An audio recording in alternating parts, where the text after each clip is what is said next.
갬성 큐티 9월 5일입니다. 청소년 매일 성경을 보면서 큐티를 시작할 수 있도록 꾸며보았습니다. 말씀을 읽고 또 써보는 거죠. 청소년 매일 성경과 노트 그리고 펜이 필요합니다. 성경책으로 대신해도 괜찮습니다. 말씀 읽기입니다. 9월 5일 창세기 40장 1절에서 23절까지 꿈의 뜻을 풀어줄 뿐이라는 제목입니다. 밑줄 한번 쳐주고요. 감옥에 있는 요셉에게 포도주와 빵을 관리하던 신하들이 갇히게 됩니다.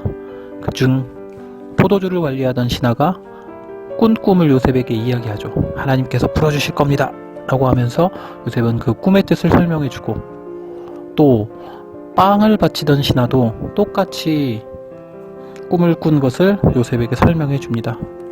요셉이 그에게도 동일하게 꿈을 풀어줍니다. 그가 죽는다라는 뜻이었죠. 요셉이 풀어준 꿈대로 이루어지고 포도주를 바치던 신하는 요셉을 기억하지 못합니다. 옆부분의 해설입니다.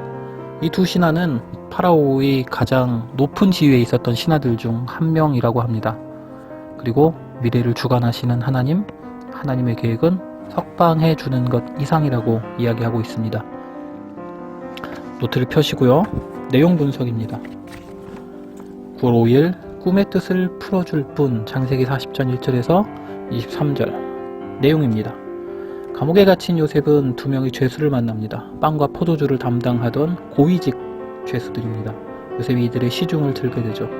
첫 번째 꿈입니다. 포도주를 담당하던 신하가 가지 3개에 포도가 열리고 포도주에 즙을 짜서 파라오에게 따라주는 그런 꿈을 설명합니다. 요셉이 해석해주죠. 3일 후에 복권될 겁니다. 두 번째 꿈입니다. 빵을 담당하던 신하가 빵 3개를 바구니에 놓은 후에 새들이 그것을 먹는다라고 이야기하자 요셉이 3일 후에 죽게 됩니다 라고 해석해 줍니다. 실제로 그대로 일어나게 됐고, 포도주를 담당하던 신하는 요셉을 기억하지 못합니다. 정리합니다. 고민하고 생각하는 부분이죠. 감옥을 관리하고 있던 요셉이 포도주를 담당하는 신하의 꿈을 해몽해 줍니다. 빵을 담당하던 신하의 꿈도 해몽해 주죠. 요셉의 능력이지만 하나님께서 해주신 것이죠. 그리고 요셉은 그들에게 기억되지 못합니다. 묵상입니다.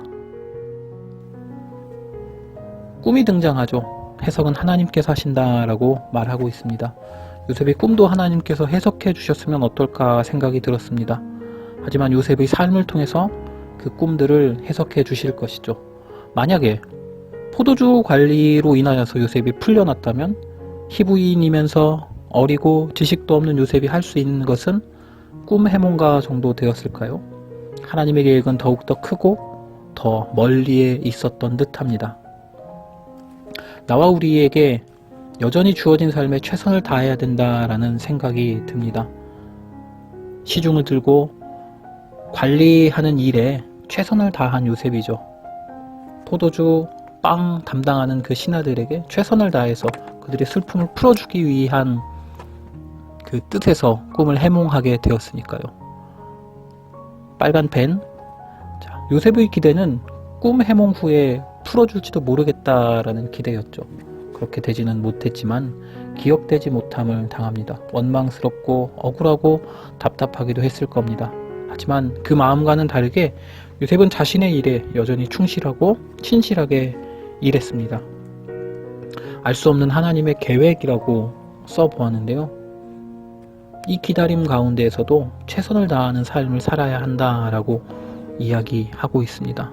한 방을 노리는 것 말고요. 최선을 다하는 삶을 사는 것이 요셉의 말씀을 통해서 하나님의 계획을 따라가는 요셉의 모습이라는 생각이 들었습니다.